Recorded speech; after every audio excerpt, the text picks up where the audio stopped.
கிருஷ்ணகிரி மாவட்டம் மத்தூர் அருகே அரசு உயர்நிலைப் பள்ளி எதிரே இயங்கும் ஒரு மளிகை கடையில் மது விற்பனை செய்யப்படுவதாக புகார் எழுந்துள்ளது. இதுகுறித்த கூடுதல் விவரங்களை செய்தியாளர் ரமேஷ் வழங்க கேட்கலாம். ரமேஷ், அரசு பள்ளி எதிரே மளிகை கடையில் மது விற்பனை என்கிற செய்தி அதிர்ச்சி அளிக்கிறது. இதுகுறித்து விரிவான விவரங்களை பதிவு பண்ணுங்க.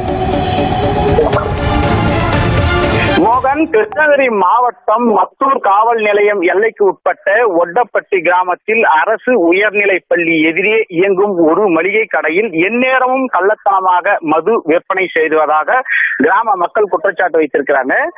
அதே கிராமத்தைச் சேர்ந்த ஆனந்தன் என்பவருக்கு சொந்தமான மளிகை கடையில் அனைத்து விதமான மது பாட்டில்களும் குளிரூட்டப்பட்டு அரசு நிர்ணயம் செய்த விலையை விட பாட்டிலுக்கு 30 ரூபாய் முதல் 50 ரூபாய் வரை கூடுதலாக விற்பனை செய்யப்படுவதாகவும், நள்ளிரவு நேரங்களில் அடையாளம் தெரியாத நபர்கள் நடமாட்டம் அதிகரித்து பெண்கள் மற்றும் குழந்தைகள் நடமாட முடியாத பாதுகாப்பற்ற சூழல் நிலை வருவதாகவும் வேதனை தெரிவித்தாங்க.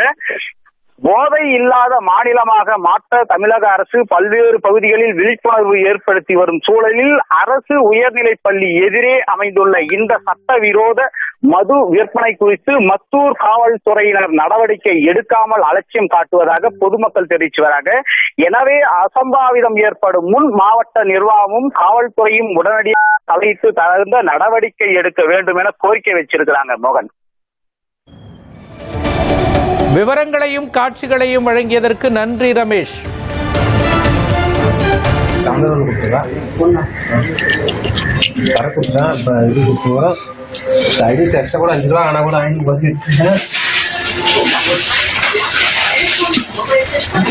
உப்பு பிஸ்கட் ரொம்ப பிடிக்காது, அதுவா? வேற என்ன இருக்கு?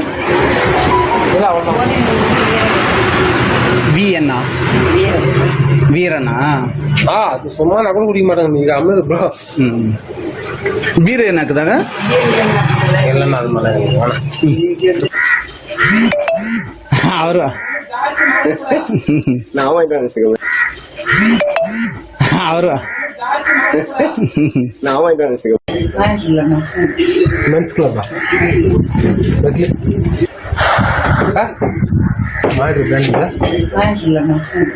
Men's club